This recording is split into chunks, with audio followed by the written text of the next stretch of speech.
নমস্কাৰ সকলোকে আমাৰ চেনেল এক্সাম জ্ঞান আছামলৈ পুনৰবাৰ ওয়েলকাম জনাইছোঁ। বন্ধুসকল, আমি আমাৰ চেনেলত 30 মাৰ্চত হ'বলগীয়া ডিএমই নন টেকনিকেল গ্ৰেড 3 এক্সামৰ কাৰণে কিছুমান মক টেষ্ট পেপাৰ আলোচনা কৰি গৈ আছিলোঁ। আমি অলৰেডি আমাৰ চেনেলত বহুকেইখন মক টেষ্ট পেপাৰ আপলোড কৰিলোঁ। আজিও আমি এনেকুৱা অন্য এখন মক টেষ্ট পেপাৰ লৈ আপোনালোকৰ ওচৰলৈ আহিছোঁ। ভিডিঅ'টো শেষলৈ চাব আৰু আপোনালোকে কমেণ্টত জনাব যে আপুনি এই মক টেষ্টটোত টোটেল কিমান মাৰ্কছ পালে। আজিৰ ভিডিঅ'ৰ প্ৰথমটো কুৱেশ্যনত সুধিছে, which Assamese festival is known as festival of cattle, অৰ্থাৎ গৰুৰ উৎসৱ বুলি তলত দিয়া কোনটো আছামিজ ফেষ্টিভেলক আমি জানো। আৰু যদি আমি ইয়াৰে অপশ্যনবিলাক চাওঁ, এইটো কুৱেশ্যনৰ কাৰেক্ট এনচাৰটো হ'ব option number D, Bohag Bihu. ঠিক আছে, বহাগ বিহুক আমি ফেষ্টিভেল অফ কেটেল বুলি জানো। কুৱেশ্যন নম্বৰ 2ত সুধিছে,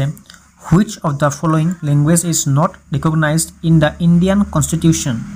তলত দিয়া কোনটো ভাষা আমাৰ ভাৰতৰ সংবিধানত এতিয়ালৈকে স্বীকৃতি পোৱা নাই। আৰু এইটো কুৱেশ্যনৰ যদি আমি কাৰেক্ট এনচাৰ চাওঁ,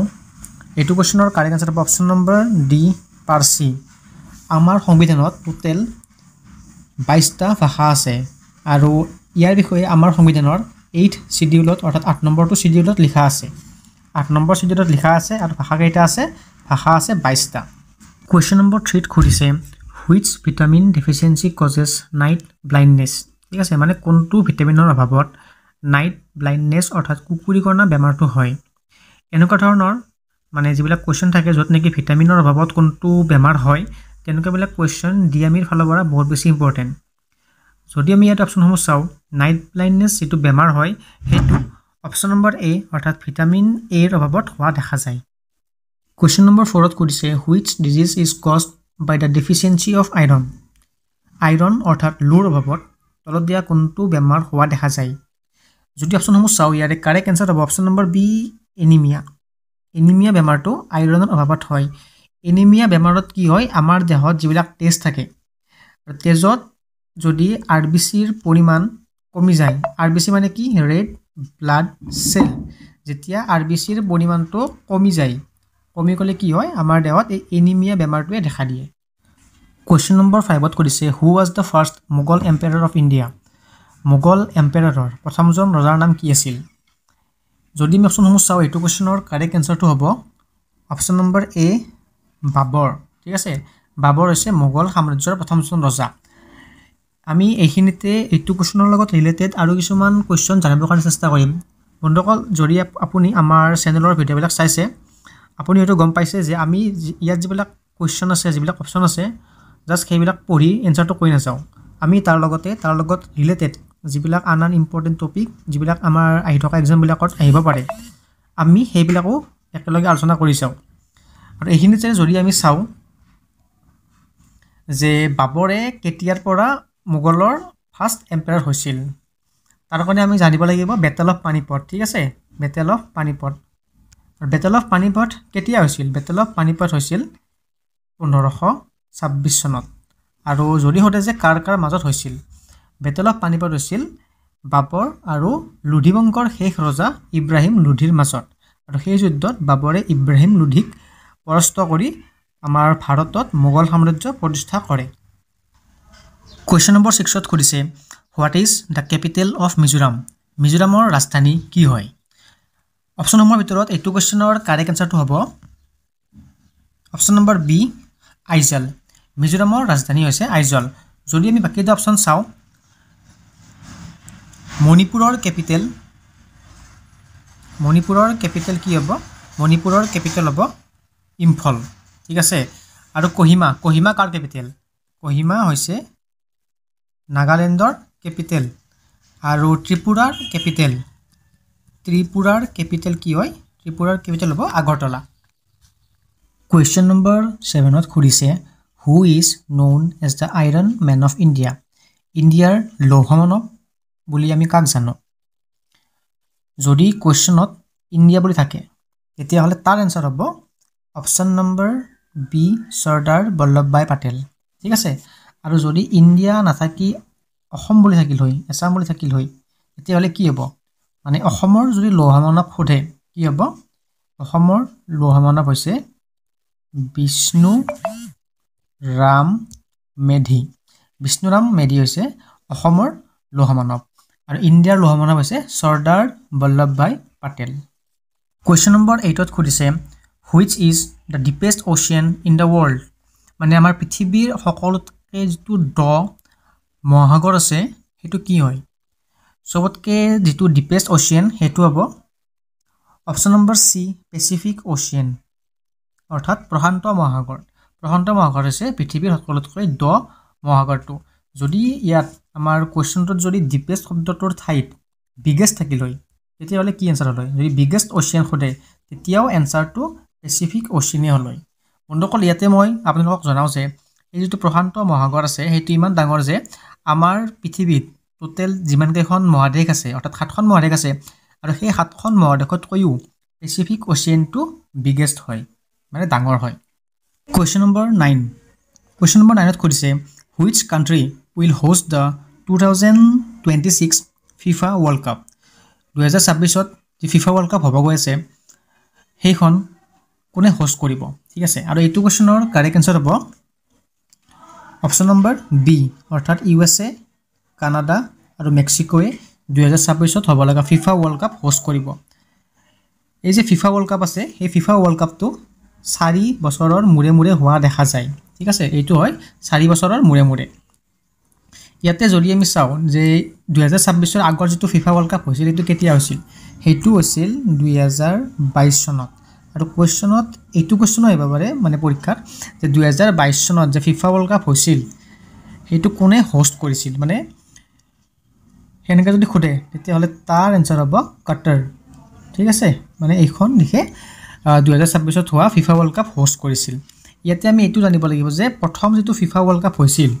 সেইটো কিমান চনত হৈছিল যিটো ফাৰ্ষ্ট মানে ফিফা ৱৰ্ল্ড কাপ হৈছিল 1930 চনত আৰু ক'ত হৈছিল ঠাইখন হ'ব উৰুগুৱে ক'ত হৈছিল উৰুগুৱে নেক্সট কুৱেশ্যনত আমাক সুধিছে which Indian state has the highest লিটাৰেচি rate অৰ্থাৎ কোনখন আমাৰ ইণ্ডিয়ান ষ্টেট যাৰ সাক্ষৰতাৰ হাৰ সকলোতকৈ বেছি হয় যিকেইটা অপশ্যন দিয়া আছে তাৰে ভিতৰত কাৰেক্ট এনচাৰটো হ'ব অপশ্যন নম্বৰ এ কেৰেলাৰ লিটাৰেচি ৰেট অৰ্থাৎ সাক্ষৰতাৰ হাৰ সকলোতকৈ বেছি হয় যদি আমি চাওঁ যে কেৰেলাৰ লিটাৰেচি ৰেট কিমান হয় কেৰেলাৰ লিটাৰেচি ৰেট হৈছে 94% এপ্ৰক্সিমেটলি 94% অৰ্থাৎ যদি 100জন মানুহ ধৰোঁ তাৰে 94জন লোকেই সাক্ষৰ হয় ঠিক আছে ইয়াতে আমি এইটো জানিব লাগিব যে সকলোতকৈ লৱেষ্ট লিটাৰেচি ৰেট ক'ত আছে যদি আমি চাওঁ সকলোতকৈ লৱেষ্ট লিটাৰেচি ৰেট থকা ষ্টেটখন সেইখন হ'ব কি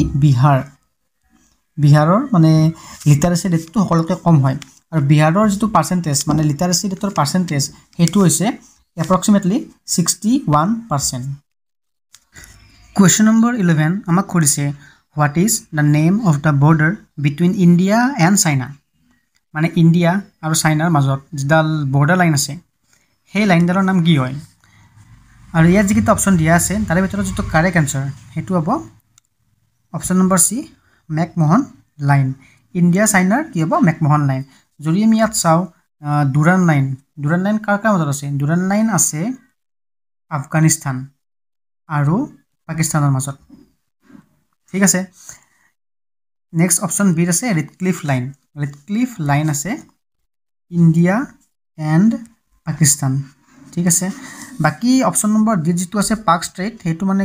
বৰ্ডাৰ লাইন বুলি ঠিক ক'ব নোৱাৰি সেইটো মানে কি সেইটো মানে হৈছে এটা ৱাটাৰ বডি ঠিক আছে পাক ষ্ট্ৰেইটটো কি হয় এটা ৱাটাৰ বডি হয় ঠিক আছে আৰু এই ৱাটাৰ বডিটোৱে কাক কানেক্ট কৰিছে সেইটো কৰিব পাৰে ঠিক আছে কাক কানেক্ট কৰিছে কানেক্ট কৰিছে আমাৰ ইণ্ডিয়াৰ লগত কাক কানেক্ট কৰিছে শ্ৰীলংকা কানেক্ট কৰিছে আৰু ইণ্ডিয়াৰো যদি আমি স্পেচিফিকেলি সেই ঠাইখিনিৰ নাম চাব যাওঁ ইণ্ডিয়াৰ তামিলনাডুক শ্ৰীলংকাৰ লগত কানেক্ট কৰিছে ঠিক আছে ক্লিয়াৰ নেক্সট কুৱেশ্যনত আমাক সুধিছে যে the Guwahati high court has jurisdiction over which state মানে গুৱাহাটী হাইকোৰ্টৰ ক্ষমতা তলত দিয়া কোনকেইখন ৰাজ্যত চলে ঠিক আছে মানে কোনকেইখন ৰাজ্যত গুৱাহাটী হাইকোৰ্টে বিচাৰ কৰিব পাৰে ঠিক আছে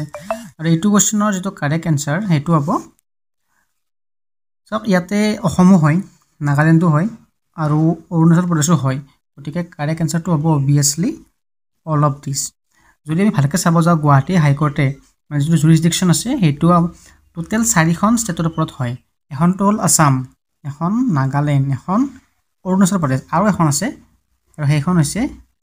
মিজোৰাম সেইখন কি হৈছে সেইখন হৈছে মিজোৰাম এই 4খনৰ ওপৰত মানে গুৱাহাটী হাইকোৰ্টে বিচাৰ কৰিব পাৰে কোৱেশ্চন নম্বৰ 13ত আমাক খুদিছে Namdapha national park is situated in which state ঠিক আছে নামদফা নেশ্যনেল পাৰ্কখন কোনখন ষ্টেটত আছে আমাক খুদিছে আৰু এইটো কোৱেশ্চনৰ যদি আমি কাৰেক্ট আনসাৰ চাব যাওঁ এইটো কোৱেশ্চনৰ কাৰেক্ট আনসাৰটো হ'ব option number B Arunachal Pradesh Namdapha national পাৰ্কখন অৰুণাচল প্ৰদেশত আছে বন্ধুসকল অৰুণাচল প্ৰদেশত নামদফা নেশ্যনেল পাৰ্কৰ বাহিৰেও আৰু এখন নেশ্যনেল পাৰ্ক আছে এখনটো হ'ল নামদফা ঠিক আছে নামদফা আৰু এখন আছে সেইখনৰ নাম কি সেইখনৰ নাম আছে মাউলিং নেশ্যনেল পাৰ্কো অৰুণাচল প্ৰদেশতে আছে কোৱেশ্চন নম্বৰ 14ত আমাক খুদিছে what is India's national tree মানে ইণ্ডিয়াৰ নেশ্যনেল ট্ৰী কোনটো হয় যদি অপচনসমূহ চাওঁ এইটো কোৱেশ্চনৰ কাৰেক্ট আনসাৰটো হ'ব অপচন নম্বৰ ডি বানিয়ান হৈছে আমাৰ ইণ্ডিয়াৰ নেশ্যনেল ট্ৰী ইয়াত যে আছে অপচন নম্বৰ ডি হলং কি হয় হলং হৈছে আমাৰ অসমৰ ষ্টেট ট্ৰী ঠিক আছে আমাৰ অসমৰ ষ্টেট ট্ৰী আছে হলং আৰু যদি ইণ্ডিয়াৰ আমাৰ নেশ্যনেল ট্ৰী হয় নেশ্যনেল ট্ৰী হ'ব বানিয়ান নেক্সট কোৱেশ্চনত আমাক খুদিছে what is the SI unit of force মানে ফ'ৰ্চৰ এছআই ইউনিট কি হয় আৰু এইটো কোৱেশ্চনৰ কাৰেক্ট আনসাৰ হ'ব অপচন নম্বৰ বি নিউটন হৈছে ফ'ৰ্চৰ ইউনিট কোৱেশ্চন নম্বৰ 16 ইয়াত আমাক খুদিছে who is known as the father of the green revolution in India অৰ্থাৎ আমাৰ ইণ্ডিয়াত সেউজ বিপ্লৱৰ পিতৃ বুলি আমি কাক জানো দিয়া থকা অপচন কেইটাৰ ভিতৰত এইটো কোৱেশ্চনৰ যিটো কাৰেক্ট এনসাৰ সেইটো হ'ব option number A M S স্বামীনাথনক আমি আমাৰ ইণ্ডিয়াৰ গ্ৰীণ ৰিভলিউশ্যনৰ পিতৃ বুলিও জানো এনেধৰণৰ যিবিলাক ৰিভলিউশ্যন থাকে গ্ৰীণ ৰিভলিউশ্যন হোৱাইট ৰিভলিউশ্যন বা ব্লেক ৰিভলিউশ্যন সেইবিলাকৰ ওপৰত কুৱেশ্যন অহা দেখা যায় এনেকুৱা হ'ব পাৰে যে গ্ৰীণ ৰিভলিউশ্যন কিহৰ লগত ৰিলেটেড হোৱাইট ৰিভলিউশ্যন কিহৰ লগত ৰিলেটেড বা হোৱাইট ৰিভলিউশ্যনৰ ফাদাৰ বুলি কাক জানো আমি গতিকে এইবিলাকো আমি এক্সামৰ কাৰণে চাব লাগিব নেক্সট কুৱেশ্যনত কৰিছে what is the highest mountain peak in India মানে ইণ্ডিয়াৰ সকলোতকৈ ওখ মাউণ্টেইন পিক কি হয় যদি ইণ্ডিয়াৰ যিটো হাইয়েষ্ট মাউণ্টেইন পিক সেইটো হ'ব অপচন নম্বৰ বি কাঞ্চনজংঘা যদি আমি চাওঁ ইয়াতে ইণ্ডিয়া ঠিক আছে ইণ্ডিয়াৰ হাইয়েষ্ট আমি গম পালোঁ সেইটো হ'ল কাঞ্চনজংঘা ঠিক আছে প্ৰথমটো কাঞ্চনজংঘা ছেকেণ্ডটো কি হয় ছেকেণ্ডটো হৈছে অপচন নম্বৰ চিত থকা নন্দা দেৱী ঠিক আছে ইণ্ডিয়াৰ ছেকেণ্ড কি ক'লোঁ মই নন্দা দেৱী ইয়াতে যদি আমি চাওঁ ৱৰ্ল্ডৰ